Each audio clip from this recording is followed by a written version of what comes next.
Financial doctor Simpy Singh. तो आज हम 2-3 चीज़ें सीखेंगे कि सबसे पहले हम जब इंश्योरेंस के लिए डिसाइड करते हैं तो हमारे अंदर कन्फ्यूज़न आता है कि हमको कितना जो है सम एश्योर्ड लेना चाहिए, कौन से इंश्योरेंस कंपनी का लेना चाहिए और कौन से एज में लेना चाहिए, क्या अभी राइट एज है लेने के लिए या नहीं। ठीक है, तो आज हम समझेंगे human life value. Human life value मतलब HLV। तो सबसे पहले मेरे चैनल को लाइक एंड सब्सक्राइब कर दीजिए गाइज। तो लेट्स स्टार्ट। एक हम सिंपल स्टोरी से समझते हैं ताकि आपको इजीली समझ में आए।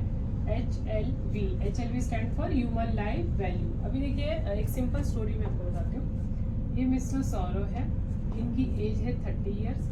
ठीक है, मिस्टर सौरव की जो इनकम है वो 10 लाख पर एनम है।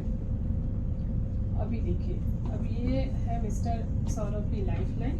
यहाँ पे मिस्टर सौरव की एज है 30 ईयर्स। अपनी इंडिया की रिटायरमेंट एज कितनी होती है गाइस? 60 years, right.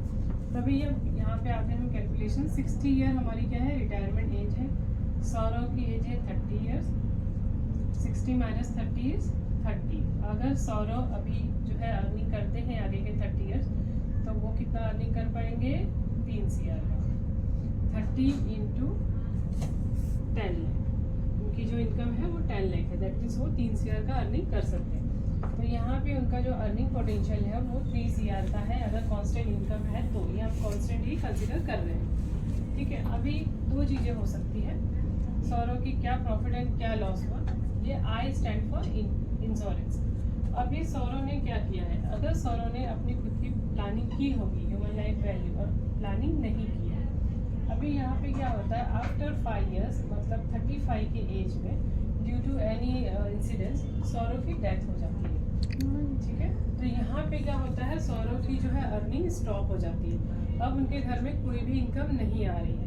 अब यहाँ पे 2 चीज़ें हो सकती है। या तो सौरव ने खुद को प्रोटेक्ट किया होगा, मतलब उन्होंने सम एश्योर्ड 3 CR का लिया होगा, तो उनके घर की जो इनकम है दैट मीन्स जैसे सौरव के बच्चों की जो है उनका स्टडी का जो है एक्सपेंस है, घर के खर्चे होते हैं, उनका जो लोन है, EMI है, पेरेंट्स का जो है मेडिसिन है, ये सारी चीज़ें ऑन टाइम सारी चीज़ें चलेंगी। क्यों?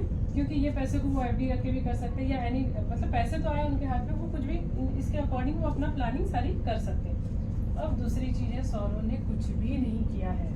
अब यहाँ पे क्या है? उनकी फैमिली को फाइनेंशियल लॉस भी है।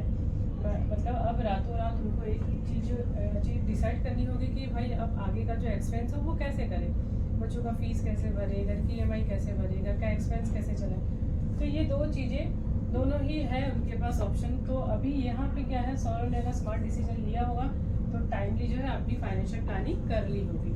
तो इसी तरह आप अपना खुद का भी फाइनेंशियल प्लानिंग कर सकते हैं अपनी एज के अकॉर्डिंग, अपनी इनकम के अकॉर्डिंग, और आपका जो है अर्निंग पोटेंशियल कितना है उसके अकॉर्डिंग आप डिसाइड कर लीजिए क्या आपने इतना सम एश्योर्ड आपका लिया हुआ है, आपने कवर लिया हुआ है। अगर लिया है तो वेल एंड गुड। अगर आप फाइनेंशियल प्लानिंग हमसे करवाना चाहते हैं तो आपका डेट ऑफ बर्थ जो है डिस्क्रिप्शन में डाल दीजिए, आपका मोबाइल नंबर, तो हम आपकी खुद की फाइनेंशियल प्लानिंग भी आपको करके देंगे। Thank you, all the best.